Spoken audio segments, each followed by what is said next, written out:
দুই প্রকার মানুষকে কুরবানির গোশত দিলে সোয়াবের পরিবর্তে আরো গুনাহ হবে। রাসূল সাল্লাল্লাহু আলাইহি ওয়াসাল্লাম স্পষ্টভাবে আমাদেরকে বিষয়টা জানিয়েছেন। একাধিক হাদিস এবং বুখারী এবং মুসলিম শরীফের মধ্যেও এই হাদিসটা বর্ণনা করা হয়েছে যে দুই প্রকার মানুষ আছে এমন, যাদেরকে কুরবানির গোশত দিলে আমার কুরবানি কবুল হবে না এবং সোয়াবের পরিবর্তে গুনাহ হবে।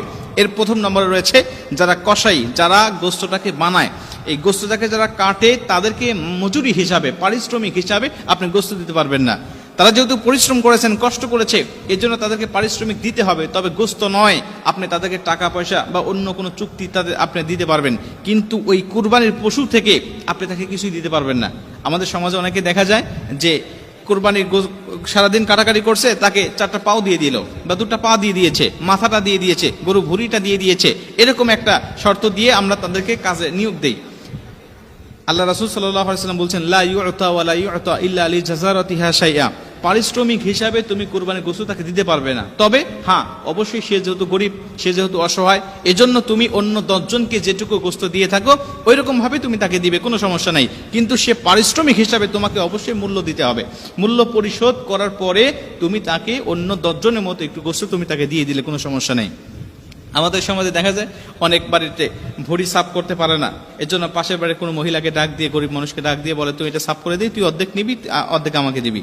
এই বিষয়গুলো কখনো দেওয়া যাবে না। আপনি, সে পরিশ্রম করেছে, তাকে আপনি টাকা দেন, অন্য বিষয়গুলো দেন, কোনো সমস্যা নাই, কিন্তু কুরবানির পশু হতে আপনি তাকে কিছু দিবেন না, গোশত তাকে দিবেন না। আপনি তাকে বলে দিবেন, ভাই তুমি আমার গোশতটাকে বানাবে সারাদিন, অবশ্যই তোমার সারাদিন একটা পারিশ্রমিক আছে, একটা দাম আছে, আমি তোমাকে কত টাকা দেবো তুমি বলো, তুমি আমার কাছে টাকা চেয়ে নাও, আমি তোমাকে কুরবানির গোশত হতে তোমাকে দেবো না। অন্য 10 জনকে যেমন দেই আমি ঠিক অনুরূপ তোমাকে দেব।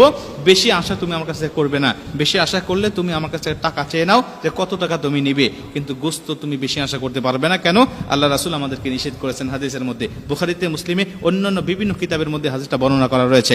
2 নম্বরে, এই পশুটিকে যারা জবাহ করে, বিশেষ করে ইমাম মুয়াজ্জিন, আমাদের মতো হুজুররা যারা, এরা পশুটাকে জবাহ করে, দেখা যাচ্ছে অনেক জায়গায় এই জবাহ করার জন্য, জবাহ করার কারণে দেখা যাচ্ছে সমাজের মধ্যে হুজুরের জন্য আলাদাভাবে গোশত নয়, যে সে জবাহ করেছেন এর জন্য তাকে আলাদাভাবে একটা ধরা হয়, একটা নির্দিষ্ট মাপ, যে এই মাপে তাকে দিতে হবে। মজুরি সে জবাহ করেছেন, সে জবাহ করেছে, এজন্য আপনি আলাদা করে তাকে দিতে পারবেন না। সে জবাহ করেছেন, ইমাম, সে মুয়াজ্জিন, সে জবাহ করেছেন, তাকে আলাদা হিসাবে আপনাকে অবশ্যই টাকা দিতে হবে। আপনাকে অবশ্যই পারিশ্রমিক হিসেবে টাকা দিতে হবে। আপনি গরু প্রতি 1000, 2000, 5000 যা যেমন পারেন আপনি দিয়ে দিলেন, সমস্যা নাই।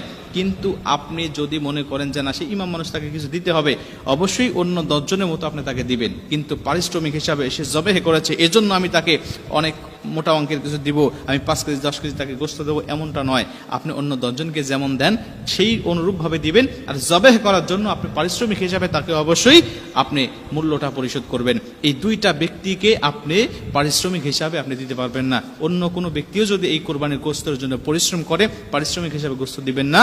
অন্য 10 জনকে যেমন দেন ঠিক তেমন দিবেন, বেশি কিছু দেওয়ার চেষ্টা করবেন না, তাহলে হয়তো আপনার উদ্দেশ্যটা বাতিল হয়ে যেতে পারে। যেহেতু আল্লাহ রাসূল সাল্লাল্লাহু আলাইহি ওয়াসাল্লাম আমাদেরকে জানিয়েছেন, আলী রাদিয়াল্লাহু তাআলা তিনিও বলেছেন যে নবীজি আমাকে নিষেধ করেছেন, এর জন্য আমি পারিশ্রমিক হিসাবে মূল্য দেই, তাকে আমি কখনোই গোশত দেই না। অন্য 10 জনকে যেমন দেই ঠিক তেমনই দেই, বেশি কিছু তাকে দেওয়ার চেষ্টা আমি করি না।